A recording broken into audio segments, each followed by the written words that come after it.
मेरे साथ major general GD Bakshi जुड़ रहे हैं, हमारे साथ प्रोफेसर अंजू जोशी जुड़ रही हैं। बहुत बहुत स्वागत आप दोनों का। मेजर जनरल बख्शी, अगर मैं पूछूं, अभी थोड़ी देर बाद हम देख रहे हैं कि जो बायलैटरल मुलाकातें हैं वो शुरू हो गई हैं एससीओ के साइडलाइंस पर।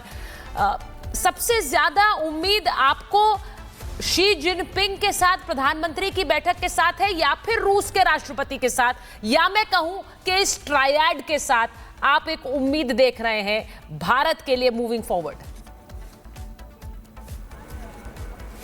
देखिए साहब, डोनाल्ड ट्रंप साहब की एक अचीवमेंट है जिनके लिए उन्हें वाकई नोबेल पीस प्राइज मिलना चाहिए, और वो है चीन और भारत की जो प्राचीन सभ्यताएं हैं उन दोनों को इकट्ठे लाना। और सबसे अहम चीज़ जो उन्होंने कर दी है कि येवगेनी प्रिमाकोव ने 1990 की दशक में रशिया इंडिया चाइना ट्रायंगल की बातचीत करी थी। ठीक है, जहाँ तक मीटिंग है शी जिनपिंग साहब के साथ, तो वो तो बहुत ऑप्टिक्स बहुत अच्छी रही हैं, और जो एटमॉस्फेयर दोनों साइड से रहा है बहुत ही अच्छा रहा है। प्रधानमंत्री ने ये भी कह दिया कि the border is peaceful and stable, और जो relations are on a positive trajectory, और ये जो मीटिंग है ये पॉजिटिव मोमेंटम दे रही है दोनों रिलेशंस को। हाँ, थॉर्नी इश्यूज भी उन्होंने रेज किए, टेररिज्म पे उन्होंने कहा मतभेद कम और जो है सहयोग ज़्यादा होना चाहिए। I thought that was a very correct way of putting it. और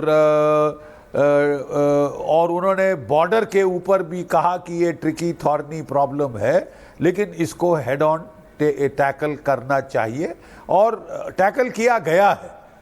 डिसएंगेजमेंट को अब स्पीड अप करने की बातचीत हो रही है, और डिसएंगेजमेंट के बाद डी एस्केलेशन तो हो चुकी है, डिसएंगेजमेंट, और अब जो है दोनों फौजें वहाँ से हटाई जाएं, अपने पीस टाइम लोकेशन में आ जाएं, परमानेंट आ जाएं, वो इस जो है प्रक्रिया की पूर्णता को दर्शाएगी।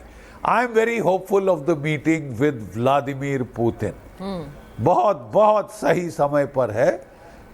रूस के जो हथियार, उन्होंने एक्सेलेंट परफॉर्मेंस दिया है ऑपरेशन सिंदूर में, और मैं समझता हूँ हमको कोई जो 2 बैटरी बकाया हैं S-400 की, वो जल्द से जल्द ले लेनी चाहिए, उनको सप्लाई कर देना चाहिए।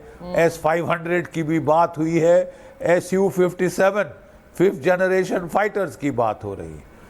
देखिए, अमेरिका को कोई अधिकार नहीं है कि वो भारत को बोले कि मत लो तेल, और भारत ने भी देखिए दोस्ती निभाई है कि हमको जहाँ से सस्ता तेल मिलेगा ये हमारा फैसला, हम वहाँ से लेंगे। और वो सितंबर के महीने में जो तेल ले रहे हैं रूस से, उसको बढ़ा दिया।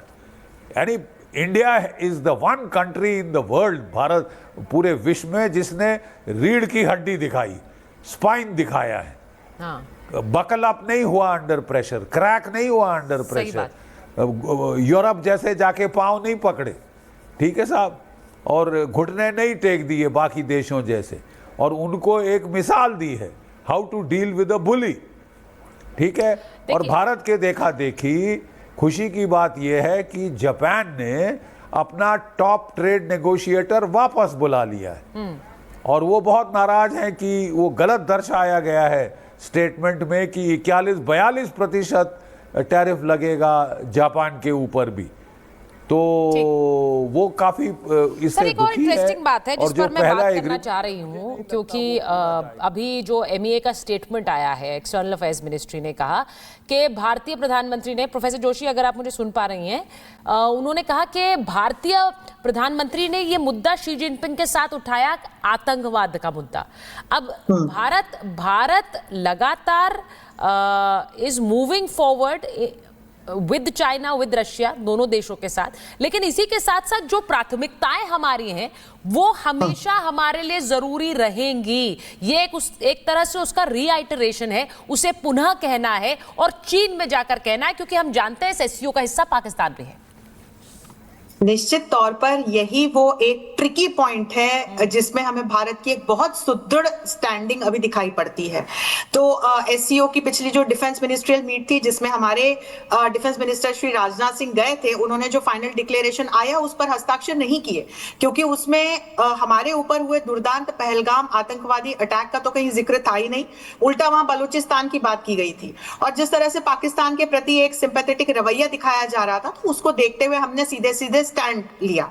आज वही एससीओ का मंच है, रेड कारपेट हमारे प्रधानमंत्री के लिए बिछा हुआ है और आतंकवाद से जुड़े हुए मुद्दों को लेकर हमारे माननीय प्रधानमंत्री ने बात की है। और अभी जब कल पूरे एससीओ के सारे मेंबर नेशंस के प्रतिनिधियों की और हेड्स की बात होगी सुबह, तो उसमें भी मुझे लगता है कि ये एक प्रमुख एजेंडा आइटम होगा।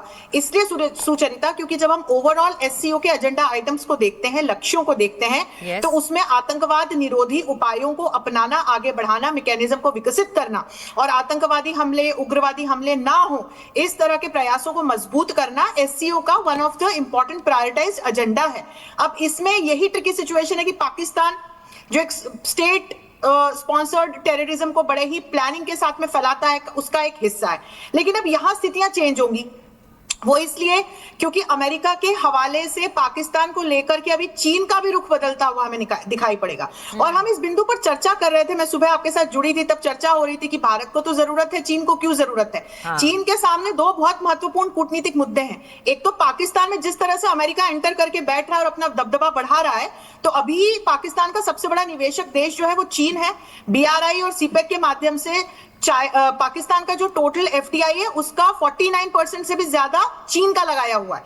जैसे जैसे अमेरिका की बढ़त यहां बढ़ेगी, वैसे वैसे हो सकता है चाइना एग्जिट करे या उसको ये रिश्ता पसंद नहीं आएगा, तो वो किसकी ओर दिखेगा, तब उसको यहां क्षेत्रीय यदि हम स्थितियों को देखें तो भारत दिखाई पड़ेगा। और दूसरा, भारत की जो पोजीशनिंग क्वाड में है और जिस तरह से हिंद प्रशांत क्षेत्र में और हिंद महासागर क्षेत्र में लगातार चाइना को कंटेन करने के लिए, चाइना की इंपीरियलिस्टिक पॉलिसीज को अभी तक कंटेन करने के लिए भारत ने अमेरिका के एक बहुत महत्वपूर्ण सहयोगी की भूमिका निभाई है। इस साल हम क्वाड की मीटिंग होस्ट करने वाले हैं, अगले साल हम ब्रिक्स को होस्ट करने वाले हैं। लेकिन मैं आपको बता दूं कि आज ही खबर आई है कि ट्रंप क्वाड की मीटिंग में भारत नहीं आएंगे। वहीं दिसंबर में पुतिन भारत का दौरा करेंगे और अगले साल तो हम ब्रिक्स को होस्ट करने वाले ही हैं। कल जेलेंस्की ने भी ये स्टेटमेंट दिया है और हमारे प्रधानमंत्री की तरफ से फिर ट्वीट हुआ कि जेलेंस्की से उनकी टेलीफोनिक वार्ता हुई है। तो ये कुछ ऐसे पॉइंट्स हैं जिनको जब हम साथ में रख करके टेबल पर देखते हैं तो समझ में आता है कि भी भारत के लिए बहुत अच्छी सिचुएशन है। और देखिए सुचरिता, ये कोई रेत का महल नहीं है डिप्लोमेटिक रिलेशंस की। ट्रंप की इच्छा हुई तो आज उन्होंने तोड़ दिया जो रिश्तों का एक बहुत सुंदर महल बनाया था। बिल्कुल सही कह रही हैं। दो देशों के बीच के संबंध है। यदि कल को ट्रंप हट जाते हैं या ट्रंप जब बदले जाते हैं तो फिर रिलेशंस हो सकता है पॉजिटिव टेंजेंट पे जाए। भारत का ये कहना है, हमारे प्रधानमंत्री का ये कहना है, हम किसी से दुश्मनी नहीं कर रहे हैं, हम सिर्फ अपने नेशनल इंटरेस्ट्स को ध्यान में रखते हुए वर्तमान परिस्थितियों में हमारे लिए क्या बेस्ट है उसके लिए हम आगे बढ़ रहे हैं। और ये एससीओ समिट तो पहले से प्लान था, अब इसमें जो कुछ भी होगा वो ट्रंप के हवाले से होगा। देखिए, मैं एक बार अपने दर्शकों को बता भी दूं मैम के एक बड़ी खबर जो आ रही है वो ये कि प्रधानमंत्री नरेंद्र मोदी ने एक्स पर एक पोस्ट किया है और शी जिनपिंग के बाद ये पोस्ट आया है। उन्होंने लिखा है कि जिनपिंग के साथ सार्थक बातचीत हुई,